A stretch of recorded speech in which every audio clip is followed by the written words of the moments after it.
Who here is a parent or a grandparent? By the time your kids are 18, chances are that at least half of them will have tried sexting. That means sending a sexy, nude, or even pornographic image or video of yourself, or a sexually explicit text message to another person. Now, this is something that happens across all demographics at all ages, but it's predominantly something that's practiced by the under 30s. Pornography is nothing new in our society, but what is a significant social shift is that for the first time, very many of us are choosing to star in it. I work for a privacy regulation authority. We do privacy compliance, privacy education, and in this role, I would see cyber safety materials come through the office, including materials on sexting. And it started to get me interested in this topic because there were things about the materials that troubled me. And what troubled me was that they seemed to conflate risk management with moral judgment, and in particular, with judging the victims whose information is later abused. And I'll give you two illustrative examples, and these are from mainstream educational materials, the kind you could expect your kids to be educated with. Respect for yourself means keeping sexy pics where they belong, in your head. Don't create these texts or images or videos. You don't want to ruin your future because of a silly mistake you made as a teenager. So I've had discussions with people about these materials, and it's really interesting because people who would never dream of blaming a victim of rape or domestic violence are somehow able to overlook or justify that our sexting materials are heavily skewed in favour of victim blaming. And I think this happens for three reasons. The first is that by and large, the regulators and educators in this space are not of the demographic that are sexting themselves. And so they get a bit stuck on this question, but why?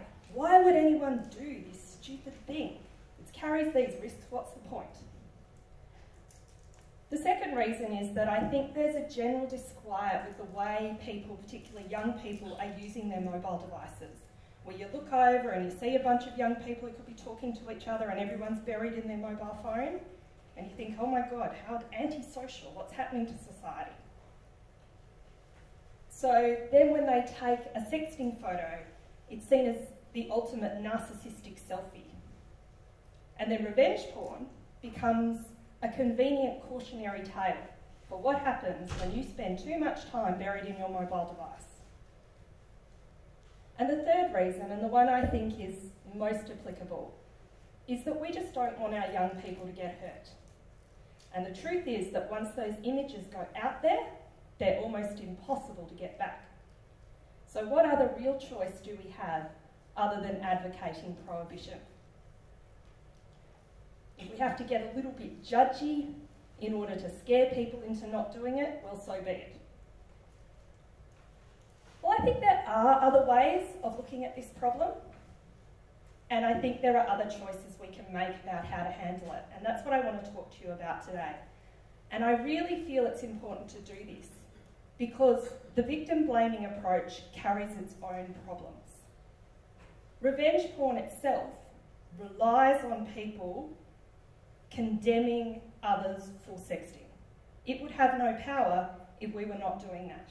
So for our materials to say sexting is a terrible idea, it shows terrible judgment, you're a terrible person if you do it, you have no respect for yourself, is in effect creating and perpetuating the situation that revenge porn relies upon.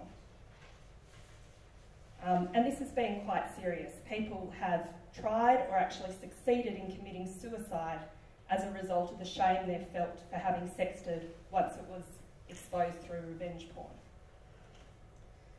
So the first issue I want to address is this idea, what's the point of sexting? It's pointless and dangerous. And to do this, I thought it would be useful to do a cost-benefit analysis comparing sexting with its more traditional equivalent, sex. Sex has some very well-established pros. It creates intimacy in relationships, it's pleasurable, and it can be exciting. Well, these are exactly the reasons that people sext. And it's true you don't have that same degree of face-to-face physical interaction, but depending on your age and the stage of your relationship, that's not necessarily a bad thing. You know, you don't have to go out to that seedy bar or that dodgy party or that dodgy place to sext. You can do it from the safety of your own room. And if you're in a long-distance relationship, if one partner, for example, is sent away on deployment, sexting is a real option to maintain physical intimacy at a distance. Of course, sex has one big pro over sexting. You're not going to conceive a baby through sexting. But again, depending on your age and stage, one big con of sex is you can get pregnant. You can also transmit STDs, and you place yourself in situations where you're at risk of physical and sexual assault. The only real con of sexting is this prospect you'll be bullied through revenge porn. So what are the relative likelihoods of these risks? Well, it's an emerging area of research, and it shows that about 1% of the people who sext actually even experience bullying as a result of their sexting behaviour.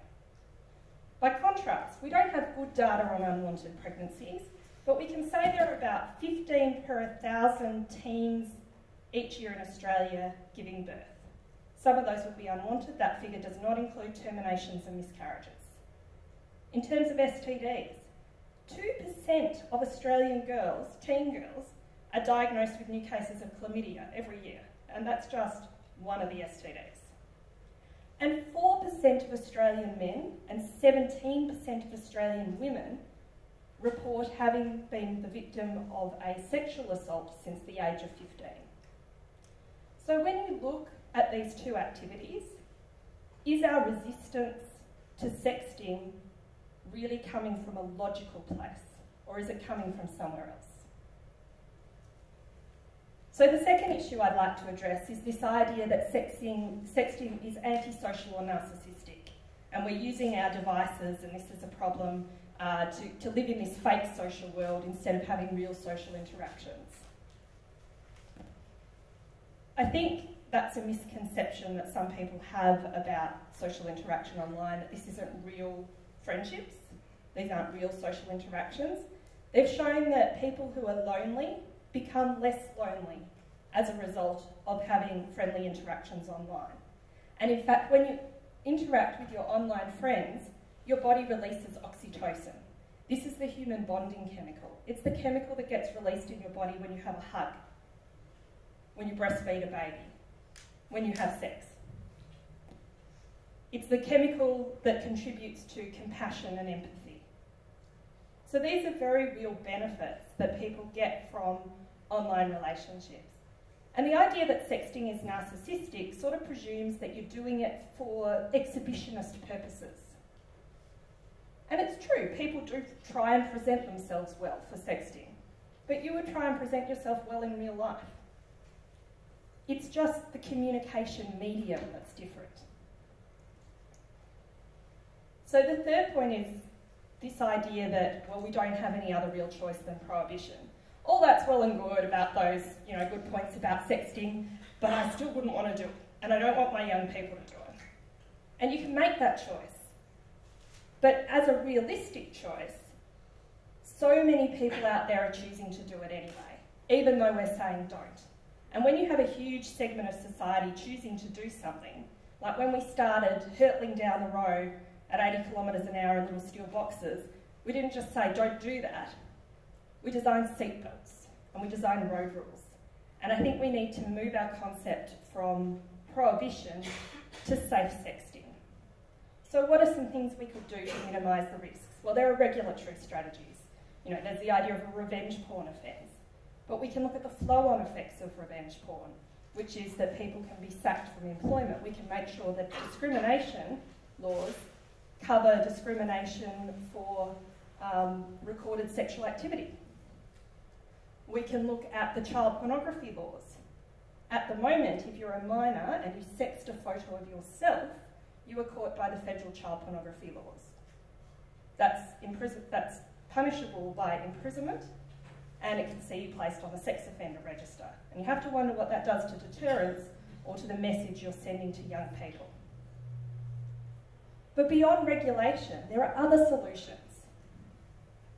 The risk with sex is the transmission of things like STDs. Well, the risk with sexting is the transmission of permanent digital data. So what if we could have virtual condoms?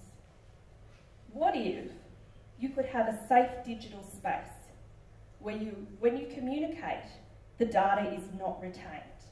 This is kind of the idea behind an app like Snapchat, but Snapchat is not terribly well executed in this sense that there are easy workarounds to capture that data. But if you got together with the people making the hardware and the operating systems, and you created an environment where it could really lock down that communication, so you passed it over and it disappeared, we could actually have spaces where people could afford to have private conversations and rely on that.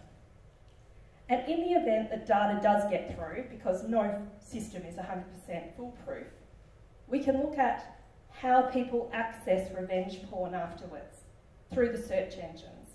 And we can look at making changes there. Because you can have reverse image searches. If you could be sure that a reverse image search engine was secure and discreet, you could submit the images of the revenge porn. A place like Google could actually look for them and then block them on the search results. They could block sensitive information associated with your name. It's not going to remove it from the internet, it's not going to remove it from peer-to-peer sharing, but it is going to mean that when your employer or a prospective employer or your kids in 20 years' time type in your name, revenge porn is not what pops up. So there are lots of options here for making an activity that's already reasonably safe in the scheme of things even safer. And I think what's so interesting about looking at sexting in this way is that it goes beyond sexting. You might choose not to sext, but you have a massive digital footprint out there. You have your online banking, you have your health records online, you have government services online, you do your online shopping, you have your social world online, you have your networking online. Next week you'll be filling out the census online. Soon you will be voting online. Who here does not have information online somewhere that could be used against them? So we have this massive repository of digital data that we can mine. We have this enormous mine that we're stuck in here. And sexting, people who sext are like the canaries in the mine. And people who abuse that information are the jerks who get those canaries and put them in cages in the hope that they'll suffocate. But the reason that they're suffocating is because the air down here is starting to get a bit stuffy. Because I think privacy is a lot like oxygen.